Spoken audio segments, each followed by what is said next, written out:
قرآن میں 5 عظیم عورتوں کے نام۔ یہ اسلام کی 5 بہت ہی عظیم عورتوں کے نام ہیں جن کا ذکر قرآن پاک میں کیا گیا ہے۔ قرآن پاک میں صرف حضرت مریم علیہ السلام کا ذکر نام لے کر کیا گیا ہے، جبکہ باقی کو ان کے خاندانی تعلقات کے ذریعے بلایا گیا ہے، جیسے موسیٰ علیہ السلام کی ماں اور فرعون کی بیوی حوا علیہ السلام۔ حوا علیہ السلام آدم علیہ السلام کی پسلی سے پیدا ہوئی تھی اور آدم علیہ السلام کی بیوی بھی تھی۔ حوا علیہ السلام وہ عورت ہے جن کو اللہ تعالیٰ نے سب سے پہلے پیدا کیا اور انہی سے انسانیت کی زندگی کی شروعات ہوئی۔ وہ تمام انسانوں کی ماں ہے۔ حوا علیہ السلام کی زندگی سے ہمارے لیے سبق: جب جنت میں ان سے خطا ہو گئی تو اللہ نے ان کو اور آدم علیہ السلام کو زمین پر بھیج دیا۔ اس بات کا انہیں اتنا پچھتاوا ہوا کہ ایک لمبے عرصے تک وہ اپنے گناہوں کی معافی مانگتی رہی، جس سے پھر اللہ نے ان کو اپنی مغفرت کے سائے میں لے لیا۔ آدم علیہ السلام اور حوا علیہ السلام کی کہانی بتاتی ہے کہ کیسے اللہ ہمارے گناہوں کو معاف کرتا ہے اور ہمیں ایک نئی زندگی شروع کرنے کی امید دیتا ہے۔ ان کا پچھتاوا اور اس پر اللہ تعالیٰ سے معافی مانگنا مسلمانوں کو یہ بتانے کے لیے کافی ہے کہ ہمیشہ گناہوں سے معافی مانگتے رہے۔ قرآن میں حوا علیہ السلام کا ذکر کہاں ہے؟ حوا علیہ السلام کا ذکر قرآن میں 7:23، 7:27، 39، 36، 20، 4:1 اور 7:179 میں ہے۔ موسیٰ علیہ السلام۔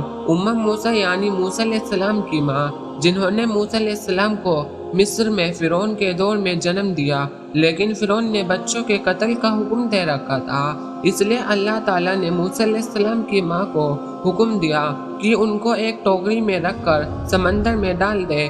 اللہ کے حکم کے بعد انہوں نے اپنی ممتا کو قربان کر کے اللہ کے حکم پر عمل کیا، یعنی سمندر میں ڈال دیا، اور بعد میں اللہ تعالیٰ نے موسیٰ علیہ السلام کو اپنی ماں کے پاس واپس کر دیا اور پھر وہ اللہ کے پیغمبر بنے۔ موسیٰ علیہ السلام کی زندگی سے سبق: موسیٰ علیہ السلام اسلام میں بہت اہم مقام رکھتی ہے۔ ان کا اللہ تعالیٰ پر اتنا مضبوط یقین دنیا کی تمام عورتوں کے لیے ایک آدرش ہے۔ ان کی کہانی ہمیں اللہ پر یقین رکھنے اور اس کے حکموں پر عمل کرنے کے لیے کہتی ہے، کیونکہ دیے گئے حکم کے پیچھے کیا ہے یہ بھلے ہی ہم سمجھ نہ پائے، لیکن بعد میں ہمیں پتہ چل جائے گا کہ اللہ نے ہمارے لیے کیا چنا ہے۔ قرآن میں موسیٰ علیہ السلام کا ذکر کہاں ہے؟ قرآن میں موسیٰ علیہ السلام کا ذکر 20، 33، 40 اور 28، 7:13 میں کیا گیا ہے۔ حضرت آسیہ فرعون کی بیوی۔ حضرت آسیہ مصر کے بہت ہی ظالم بادشاہ فرعون کی بیوی تھی۔ حضرت آسیہ نے موسیٰ علیہ السلام کو سمندر کے کنارے بہتا ہوا دیکھا تو انہوں نے اپنے ہسبینڈ فرعون کو اس بات کے لیے منا لیا کہ وہ اس بچے کو اپنا بیٹا مان لے۔ موسیٰ علیہ السلام حضرت آسیہ کی پرورش میں ہی بڑے ہوئے اور اللہ کے پیغمبر بن گئے۔ جب موسیٰ علیہ السلام نے لوگوں کو اللہ کی اور بلایا تو فرعون نے موسیٰ علیہ السلام پر یقین رکھنے والوں پر ظلم کیا۔ اس نے حضرت آسیہ کو بھی ستایا کیونکہ وہ اللہ پر یقین کرنے لگی تھی۔